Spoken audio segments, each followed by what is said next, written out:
Sa aming mga katunggali, ang araw na ito, ginugol nila para siraan ako. Pero anong nangyari? Akala nila, palibasa, siniraan nila ako ay magpapasupil.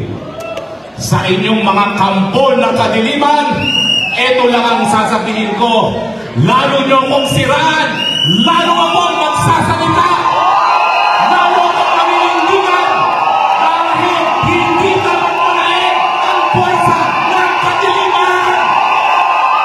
Hanggang sa kamatayan, mamamatay para sa bansa Pilipinas. Siraan nyo ka ng siraan, lalo lang malakas sa aking boses. Ang mga ating musga kay BBM.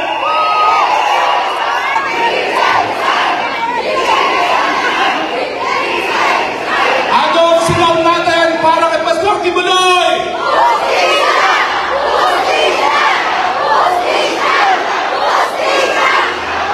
Handa ba kayong mamatay para sa ilang bayan?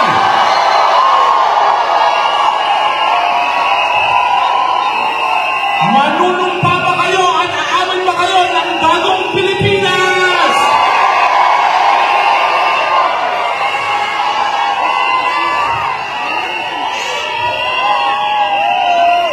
Isa lang po ang mensahe ng mga maisod.